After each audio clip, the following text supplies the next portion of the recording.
Bonjour à tous.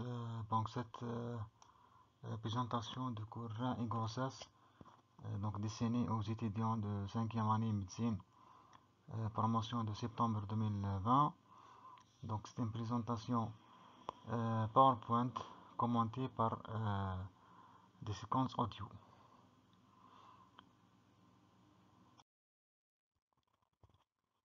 Le plan de cours est le suivant. Donc après une introduction, on va voir quelques définitions donc importantes avant d'entamer le cours. Et puis, on parlera des principales modifications physiologiques au cours de la grossesse. Et puis, on parlera de l'insuffisance rénale aiguë au cours de la grossesse, mais aussi les principales pathologies de la grossesse qui peuvent toucher le rein. Et puis, la relation entre la maladie rénale chronique et la grossesse, avant de conclure.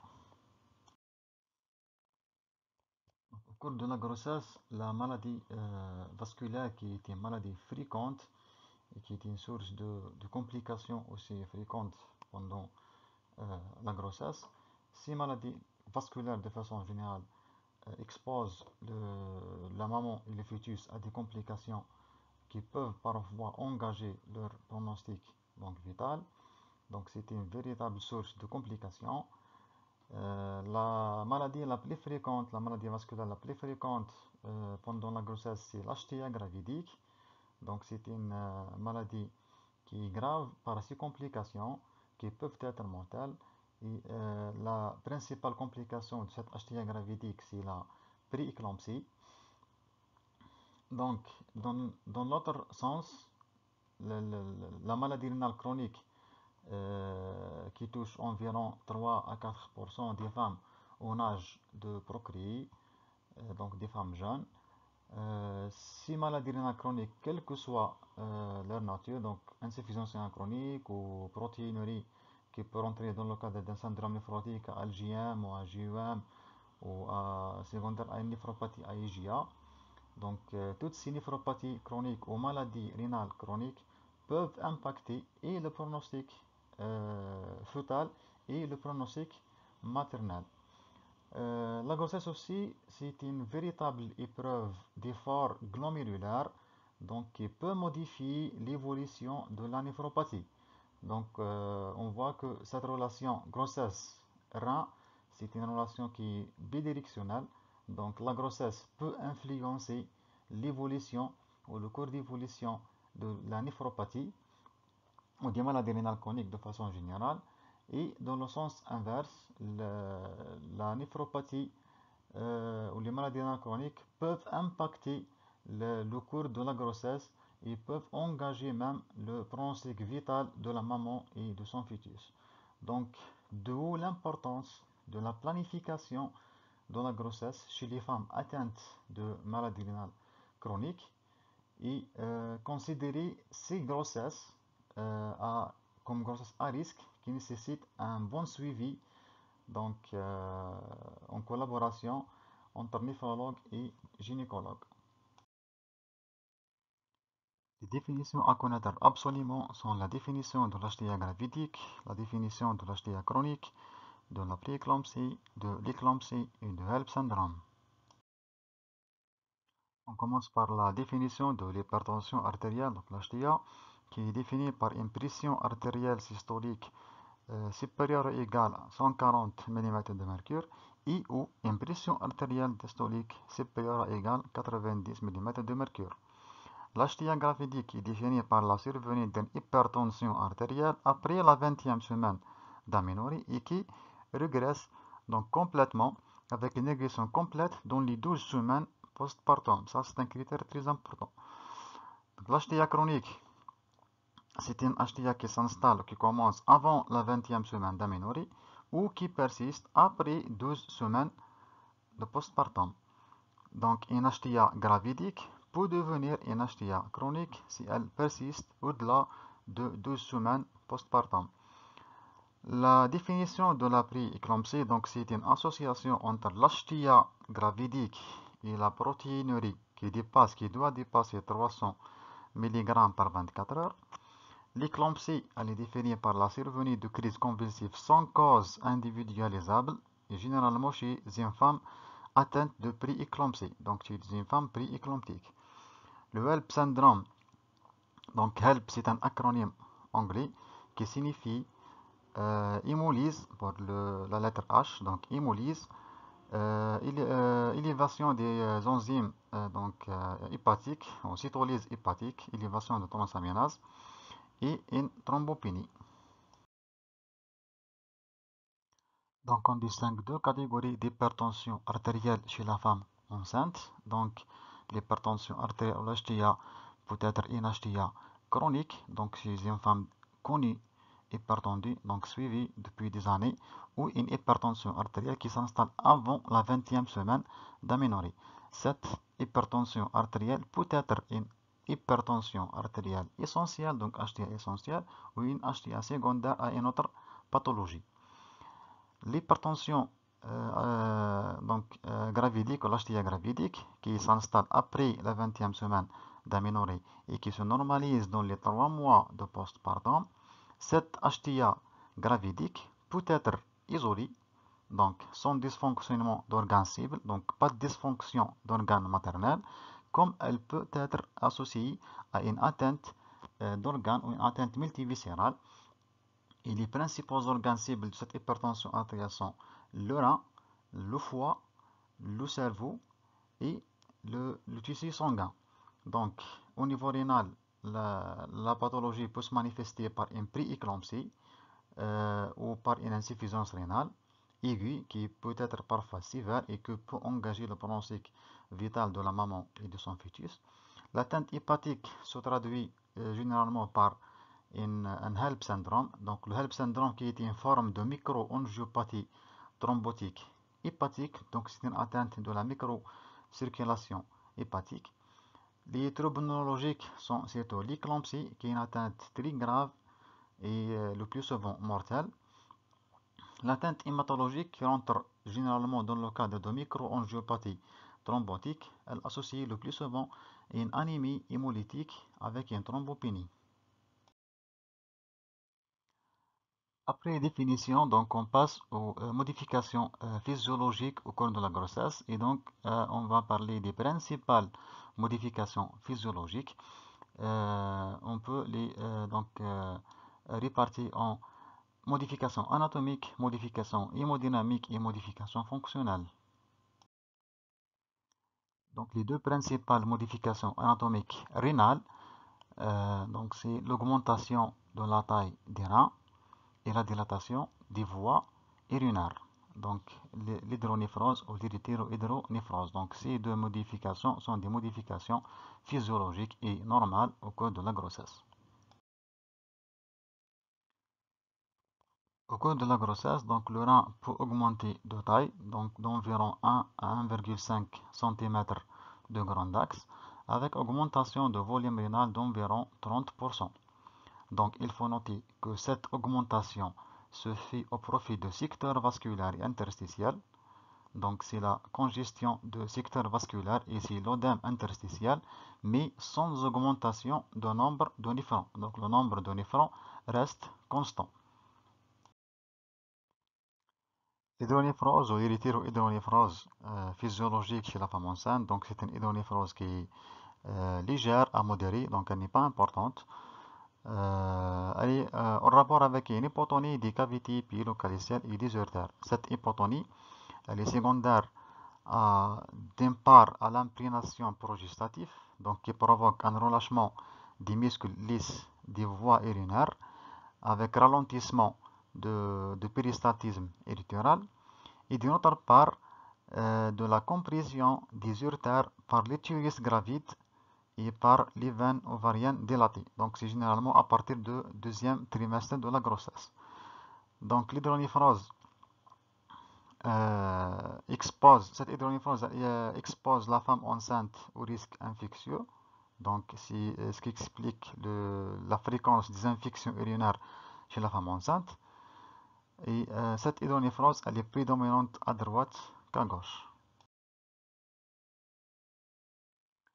Les principales modifications hémodynamiques au cours de la grossesse sont en rapport essentiellement avec l'action vasodilatatrice de la relaxine.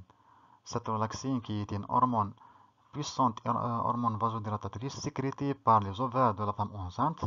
Donc elle provoque une vasodilatation systémique et par conséquent une diminution de résistance vasculaire systémique, une diminution de la pression artérielle, mais qui se normalise généralement vers la fin de la troisième trimestre, une augmentation du volume plasmatique d'environ 50%, et cette augmentation elle est en rapport aussi avec l'augmentation de la rétention ou la stimulation de la rétention hydrosodie qui est physiologique au cours de la grossesse, l'augmentation de débit cardiaque d'environ 30%, donc c'est pour pouvoir assurer une bonne perfusion d'organes, donc devant cette dilatation systémique, vasodilatation systémique, l'augmentation de débit sanguin d'environ 50% et l'augmentation de débit de filtration glomérulaire DFG qui peut atteindre 60% et qui explique la baisse de la créatinine chez la femme enceinte.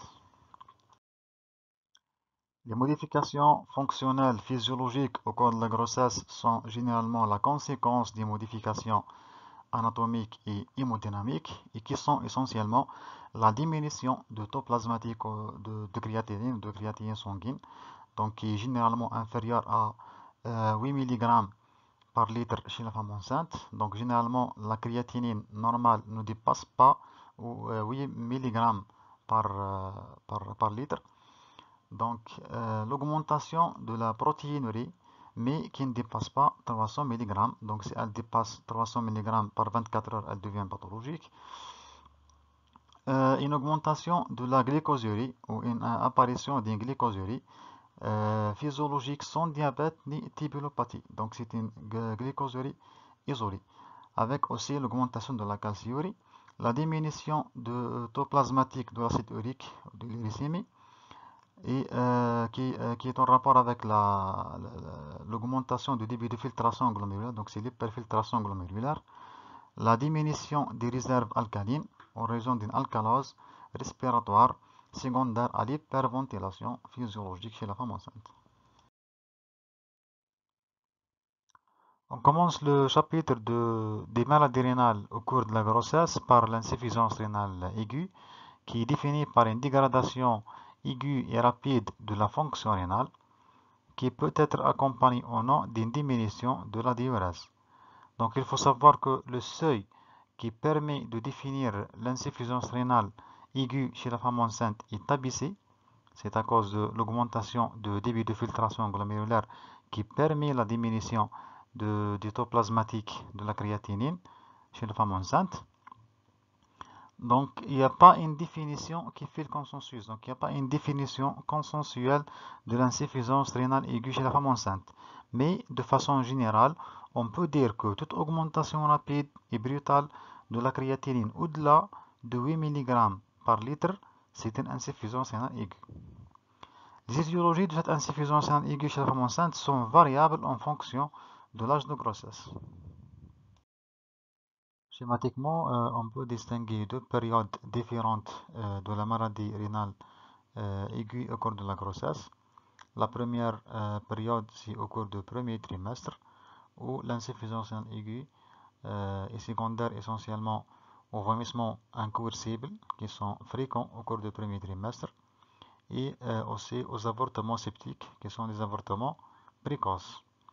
La deuxième période entre le troisième trimestre et la période postpartum, où la pathologie rénale est dominée par la maladie vasculaire de la grossesse et qui sont essentiellement la prééclampsie, le HELLP syndrome, les microangiopathies thrombotiques, mais aussi certaines maladies de système comme la maladie lupique ou le lupus érythématosystémique et rarement, voire exceptionnellement, la stéatose aiguë gravidique. Dans la période postpartum, donc la complication rénale ou la maladie rénale aiguë peut être la conséquence de certaines complications obstétricales, à savoir les hémorragies de la délivrance, mais aussi les microangiopathies thrombotiques et certaines maladies de système. La première étiologie de l'insuffisance rénale aiguë au cours du premier trimestre de la grossesse sont les vomissements incoercibles.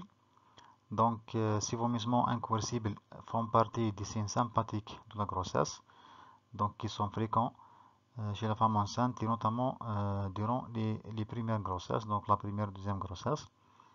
Donc, cet état de vomissement chronique ou incoercible est à l'origine d'un état de déshydratation extracellulaire qui est parfois sévère et qui provoque une hypoperfusion rénale avec une insuffisance rénale aiguë, donc fonctionnelle.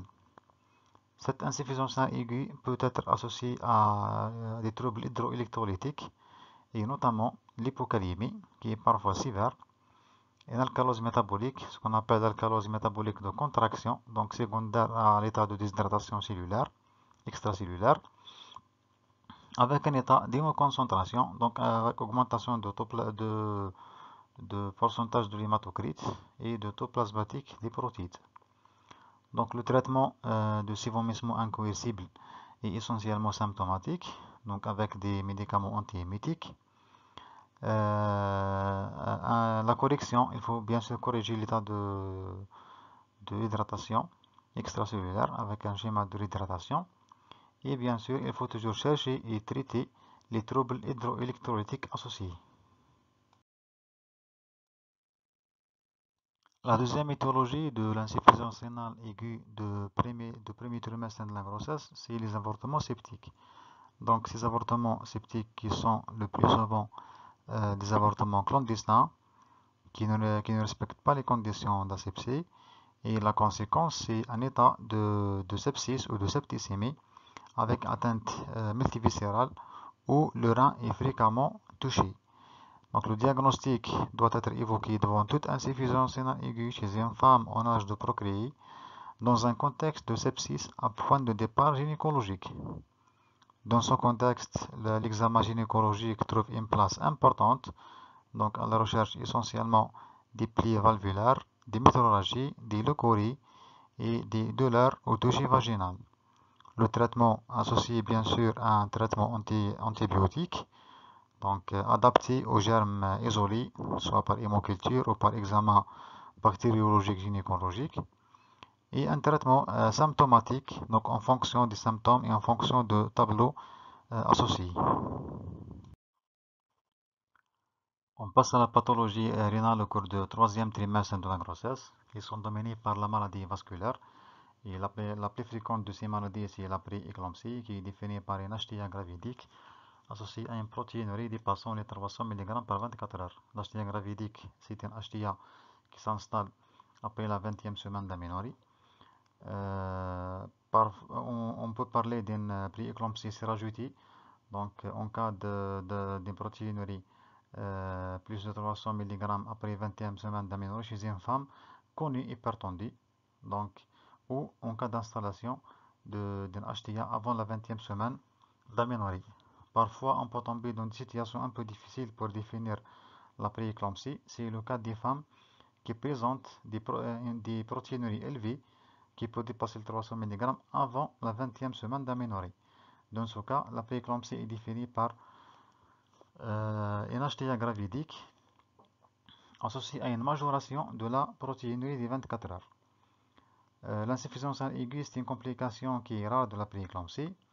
La prééclampsie est une pathologie spécifique de la grossesse de la femme enceinte et est considérée comme une réponse maternelle vasculaire à une placentation défectueuse. Donc les mécanismes physiopathologiques sont complexes et ne font pas partie de ce cours. Les principaux facteurs de risque de la prééclampsie qu'il faut connaître absolument sont essentiellement la nulliparité, donc généralement les patients qui n'ont jamais, les femmes qui n'ont jamais fait de grossesse, l'histoire familiale de prééclampsie, donc les antécédents familiaux de prééclampsie, les grossesses gémulaires, les grossesses molaires, les antécédents personnels de prééclampsie durant les grossesses précédentes, l'âge maternel avancé, l'obésité, l'hypertension artérielle préexistante, la maladie diabétique, donc le diabète sucré, les états de thrombophilie, essentiellement le syndrome des anticorps antiphospholipides, la SAPL, et l'existence d'une maladie, la préexistence d'une maladie rénale chronique avant la grossesse. Les principaux critères de gravité de la prééclampsie sont essentiellement l'HTA monassante, donc c'est les premiers critères de gravité de la prééclampsie, l'HTA monassante ou résistante, qui est définie essentiellement par une hypertension artérielle ou par une pression artérielle systolique supérieure ou égale à 160 mm de mercure, ou une pression artérielle diastolique qui dépasse les 110 mm de mercure. Le deuxième critère, c'est la protéinurie massive qui dépasse généralement 2 grammes par 24 heures, qui peut être parfois même néphrotique ou responsable d'un syndrome néphrotique. Le troisième critère, c'est le degré de l'insuffisance rénale. Donc, en cas d'insuffisance rénale sévère, si la créatinine dépasse les 12 mg par 24 heures. Le quatrième facteur, c'est la thrombopénie, inférieure à 100 000 plaquettes par millimètre cube. Le cinquième critère, c'est dérivation des transaminases, donc TGO, TGP, les enzymes hépatiques. Le sixième critère, c'est l'installation des signes neurologiques. Donc, dans ce cas, il y a le risque important de l'éclampsie, qui est une pathologie grave. Le dernier critère, c'est les douleurs épigastriques ou de l'hypocondre droit, qui peuvent signifier une atteinte hépatique faite par un hématome capsulaire hépatique.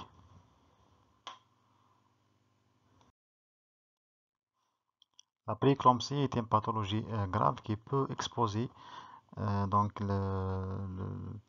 la maman ou le fœtus a des complications, à de multiples complications.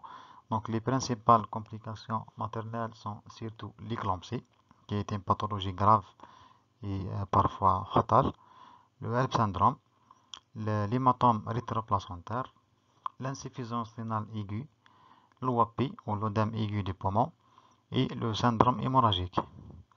Les principales complications fœtales de la prééclampsie sont essentiellement la prématurité, donc le risque de prématurité est élevé chez les femmes prééclamptiques, le retard de croissance intra-utérine et parfois même la mort in utero. Le traitement de la prééclampsie est basé essentiellement sur le traitement de l'hypertension artérielle, où l'objectif thérapeutique est d'atteindre une pression artérielle systolique entre 130 et 140 mm de mercure et une pression artérielle diastolique entre 80 et 90 mm de mercure, mais de façon progressive. Donc ça c'est très important afin d'éviter les phénomènes d'hypoperfusion d'organes et notamment l'hypoperfusion placentaire qui est source de souffrance fœtale. Les moyens non médicamenteux pour le traitement de l'hypertension artérielle sont essentiellement le décubitus latéral gauche et le régime normo-sodi. Donc il faut éviter les régimes pauvres en sodium pour ne pas provoquer un état de déshydratation extracellulaire. Les médicaments antihypertenseurs qu'on peut utiliser chez la femme enceinte pour le traitement de l'hypertension artérielle sont essentiellement l'alpha-méthyldopa ou l'aldomètre, les bêta-bloqueurs et les inhibiteurs calciques. Donc ces trois classes sont les classes les plus prescrites chez la femme enceinte. Il faut savoir que les IEC, ou les inhibiteurs des enzymes de conversion, et les ARA2, donc les antagonistes du récepteur de l'angiotensine 2, sont contre-indiqués chez la femme enceinte. Il faut savoir aussi que les diurétiques sont à éviter. Ils ne sont pas contre-indiqués, mais ils sont à éviter car ils peuvent provoquer un état d'hypovolémie et donc d'hypoperfusion placentaire qui peut engendrer des complications fœtales. Le médicament le plus prescrit chez la femme enceinte, c'est l'aldomètre ou l'alpha-méthyldopa. Pourquoi? Parce que c'est le seul médicament qui peut agir sur les résistances vasculaires ombilicales. Les formes graves de la prééclampsie sont généralement des formes qui nécessitent une prise en charge dans un milieu hospitalier, donc une hospitalisation au niveau des unités de grossesse à haut risque ou des GHR. où le traitement de l'hypertension artérielle peut se faire par voie intraveineuse, parce que généralement les formes graves de la prééclampsie sont associées à une HTA sévère ou menaçante. La corticothérapie donc trouve une place importante afin d'assurer une bonne maturation pulmonaire fœtale, donc pour préparer le fœtus à une éventuelle extraction et pour éviter les complications respiratoires après la naissance. Dans ce cas, donc dans les formes graves de la prééclampsie, la surveillance fœtale doit être stricte et rapprochée, et elle se fait par l'enregistrement de l'électrographie cardiaque, donc le RCF, l'échographie obstétricale et les échodopplers des artères ombilicales. Dans les formes graves de la prééclampsie, la prévention de l'éclampsie est importante et elle se fait par la perfusion de sulfate de magnésium. Et parfois, ces formes graves de prééclampsie, le seul traitement est l'extraction fœtale, et en particulier si l'âge de grossesse est supérieur à 34 semaines d'aménorrhée.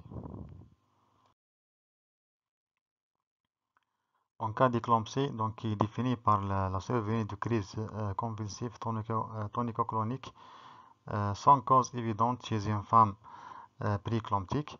Donc la prise en charge doit se faire au niveau d'une unité de soins intensifs de réanimation. Il faut savoir que le seul traitement curatif, c'est l'extraction fœtale. Donc il n'y a pas un autre traitement curatif en dehors de l'extraction fœtale. Mais il faut toujours associer un traitement symptomatique des crises convulsives par des anticonvulsivants ou par la perfusion de sulfate de magnésium. Il ne faut pas oublier le traitement préventif donc des femmes aux antécédents d'une prééclampsie, donc au niveau des grossesses précédentes. Cette prévention se fait par l'administration de l'aspirine, donc par voie orale, entre 100 à 150 mg par jour, à partir de la 16e semaine d'aménorrhée des grossesses ultérieures. La deuxième pathologie qui survient au cours du troisième trimestre de la grossesse, donc c'est le HELP syndrome. Le HELP syndrome peut compliquer 10 à 20% des formes sévères de prééclampsie. Et ce HELP syndrome peut survenir pendant la grossesse, donc c'est les derniers jours avant l'accouchement ou juste après l'accouchement. Donc dans 70% des cas, c'est avant l'accouchement, et dans 30% des cas, c'est dans les 48 heures après l'accouchement.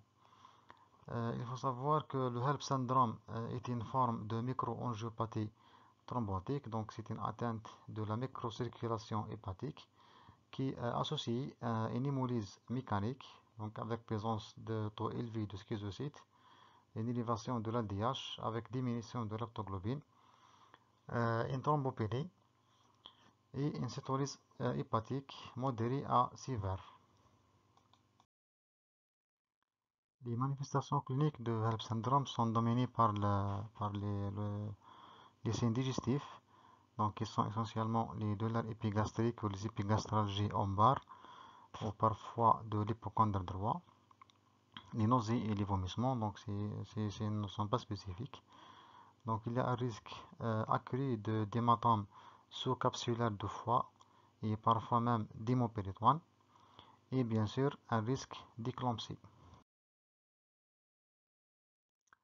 Le traitement de HELP syndrome est basé essentiellement sur le traitement de l'hypertension artérielle.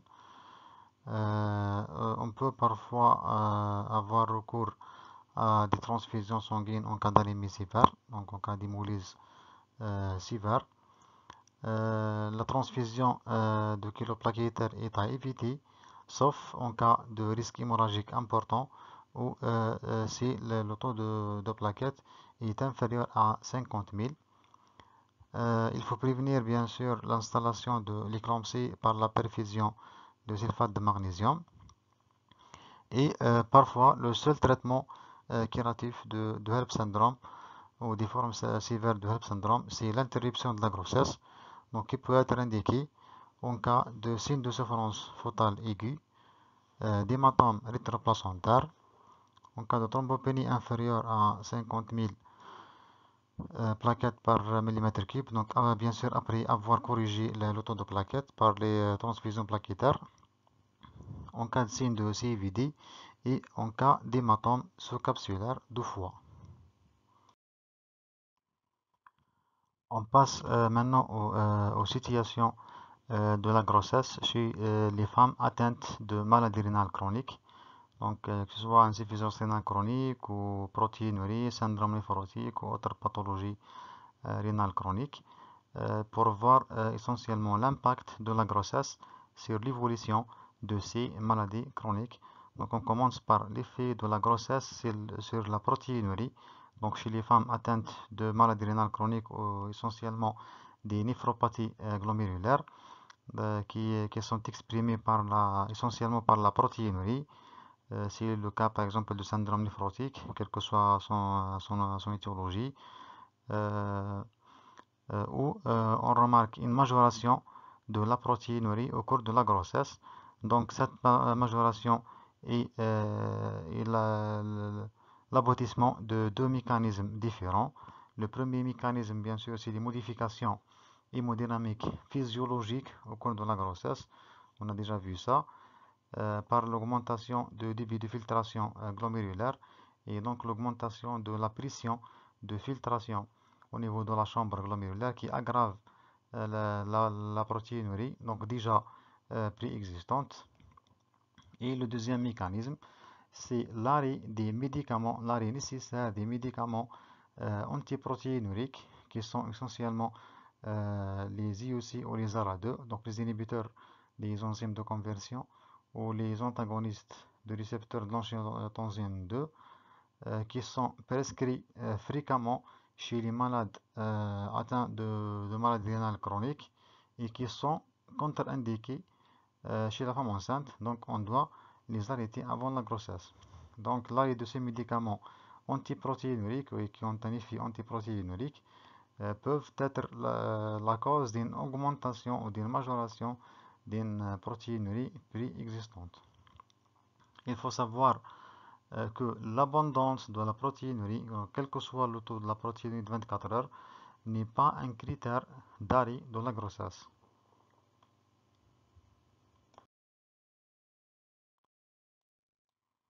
On passe à l'effet de la grossesse sur la fonction rénale, donc chez les patientes, chez les femmes atteintes de maladies rénales chroniques. Donc la vitesse de la dégradation de la fonction rénale, elle dépend essentiellement du degré de l'insuffisance rénale avant la grossesse, donc d'où l'importance de réaliser un bilan biologique juste avant la grossesse. Et c'est pour ça que on dit toujours que la grossesse chez les patientes atteintes de maladies d'insuffisance rénale chronique doit être planifiée et bien suivie. Le deuxième facteur qui peut influencer négativement l'évolution de l'insuffisance rénale chronique au cours de la grossesse, c'est la survenue d'une hypertension artérielle. Donc l'hypertension artérielle est un facteur qui impacte négativement l'évolution de l'insuffisance rénale chronique. Cependant, comme chez la femme normale, on peut constater une diminution de la créatinine au cours des premières semaines ou des premiers trimestres de la grossesse, donc à cause d'une augmentation de débit de filtration glomérulaire. Un petit mot sur la grossesse et la maladie lupique ou le lupus érythématosystémique, puisque la maladie lupique est une maladie qui est fréquente chez la femme jeune, donc la femme en âge de procréer, et la grossesse est un facteur déclenchant de la maladie lupique. Il faut savoir que l'atteinte rénale de lupus ou la néphropathie lupique est un critère de mauvais pronostic fonctionnel et vital. Fonctionnel puisque la néphropathie lupique se manifeste généralement par une insuffisance rénale sévère qui peut parfois évoluer vers le stade terminal de l'insuffisance rénale chronique et qui nécessite le traitement par suppléance ou par dialyse et vitale puisqu'elle peut engager le, le pronostic vital et de la maman et du fœtus. Il faut savoir aussi que la prévalence de la prééclampsie est plus élevée en cas de lupus ou chez les femmes atteintes de maladies lupiques et que cette association prééclampsie-lupus pose parfois un problème de diagnostic différentiel et dans ce cas, le bilan immunologique et la ponction biopsie rénale peut nous aider pour guider le diagnostic étiologique et bien sûr la conduite thérapeutique. Il faut savoir aussi que la ponction biopsie rénale, la PBR, reste possible avant l'arrivée à la 32e semaine d'aménorrhée. À la fin, il faut retenir que la relation entre la maladie rénale chronique et la grossesse est une relation bidirectionnelle, puisque la grossesse peut influencer l'évolution de la fonction rénale chez les femmes atteintes de maladie rénale chronique, et l'inverse, la maladie rénale chronique peut exposer la femme enceinte à des complications vasculaires parfois sévères, à savoir la prééclampsie, le HELLP syndrome et l'éclampsie, et d'autres complications. C'est pour cela qu'un dépistage et un suivi est important chez toute femme atteinte de maladie rénale chronique avant, pendant et après la grossesse afin d'éviter donc ces complications vasculaires. Il faut savoir que ce dépistage donc, peut se faire par des moyens simples et utiles, à savoir la prise de tension artérielle, la chimie des urines donc par la bandelette urinaire et des examens biologiques simples, à savoir un bilan rénal, une formule FNS et un bilan hépatique, etc. Donc il faut toujours essayer de planifier les grossesses chez les femmes atteintes de maladies rénales chroniques, donc afin d'assurer un bon suivi et d'éviter donc l'installation des complications de ces maladies rénales chroniques. Il faut considérer l'association maladie rénale chronique et grossesse comme une grossesse à risque qui nécessite un suivi donc rapproché et étroit avec une étroite collaboration entre néphrologue et gynécologue. Enfin, je vous remercie pour votre attention et je reste disponible pour répondre à vos questions si vous avez des questions. Donc n'hésitez pas de les envoyer à mon adresse mail qui apparaît en bas de la diapo. Merci beaucoup.